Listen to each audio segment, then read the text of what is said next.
જે આપણા આ ખંડમાં જે દીકરીઓ બેઠી છે તેમને મારે એક સવાલ પૂછવો છે કે આપણા ભારત દેશમાં પહેલા દૂધ પીતી કરવાની પ્રથા હતી તેના વિશે કોને કોને ખબર છે? હાથ ઉપર કરો.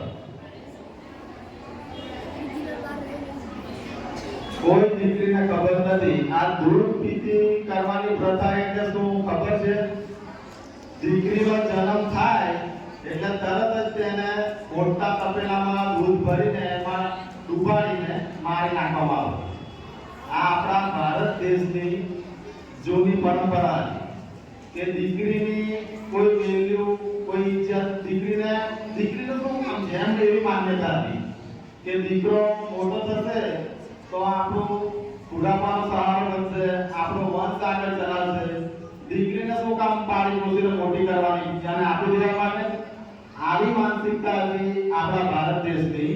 તો એ પ્રથા બંધ કરવા માટે જેણે પણ લડત કરી અને તમને લોકોને આજે સ્વતંત્ર છો, તમે મા બાપ જે તમને શું કહેવાય આપણે આટલું બધું માન આપે છે, તે કાર્ય માટે જેણે પણ લડત કરી તેનો તમારે ખૂબ ખૂબ આભાર માનવો જોઈએ. હું પણ ખૂબ આભાર માનું છું. તો તેના માટે સૌપ્રથમ તાળીઓ પાડો કે જેણે તમારા માટે લડત કરી. જે ભારત જેમાં દીકરીઓની કોઈ વેલ્યુ નથી, જન્મ થતા પહેલા દૂધમાં એને ડૂબાડીને મારી નાખવામાં આવતી હતી. તો અત્યારે તમારા પિતાઓ તમારા માટે આટલું બધું કરે છે, બરાબર? તમને દીકરા કરતા વધારે માન આપ્યો છે. અમુક વસ્તુ જો દીકરો માંગે ને તો એને કદાચ ના પાડી દેશે, પણ દીકરી કંઈ પણ માંગશે ને તો એને કોઈ દિવસ ના નહીં પાડે. કેમ ના નહીં પાડે? કે એને ખબર છે કે મોટી થઈને દીકરી જતી રહેશે પછી કંઈ માંગવા આવવાની નથી.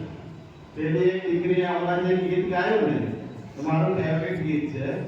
હું ક્યારે લાગણી સભર થઈ જાઉં ને તો તે ગીત ગાઉં છું, કારણ કે એ ગીતની એક એક કડીમાં સત્યતા છે કે દીકરી જ્યારે પરણીને જતી રહી ને પછી જ્યારે પિયરમાં આવે ને તો માંડ 1 કે 2 દિવસની મહેમાન હોય છે, બરાબર?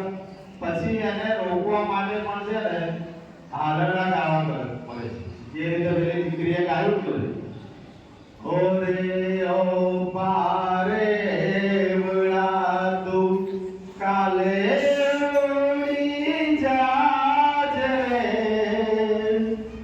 મારી હાટ રહી જાને આજ નિરાત.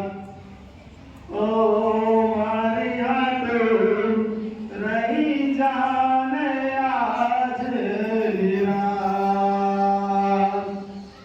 લેલી આંબલીને પીપળીયું જોશે તારી વાટ રે, ભેગા મળી કરશો અમે ફરિયાદ, ભેગા મળી કરશો અમે ફરિયાદ. મારી લાડકીને ખમા ગણી, મારી ઢીંગલીને ખમા ગણી, મારી લાડકલી પરી જાણીને મારો વાલ. એટલે દીકરીઓ, તમને મારે ફક્ત એટલું જ કહેવાનું છે કે હમણાં થોડા સમય પહેલા મેં સોશિયલ મીડિયા પર એક રીલ જોઈ હતી કે પાળી પોષીને મોટી કરી દીકરીને અને પ્રેમ લગ્ન કરીને મા બાપને તરછોડીને જતી રહી. મા બાપ પોતાની પાઘડી એમના પગમાં મૂકીને પગે પડતા હતા કે દીકરી અમારી આબરૂ સાચવી છે. તો તમારે એ સમય યાદ કરવાનો છે કે જ્યારે પિતા તમને દૂધમાં ડૂબાડીને મારી નાખતા હતા, તમારી કોઈ વેલ્યુ નતા કરતા, અને આજના પિતાઓ તમને સારા આગળ બેસાડીને રાખે છે, તમારી બધું તમન્નાઓ પૂરી કરે છે, બરાબર?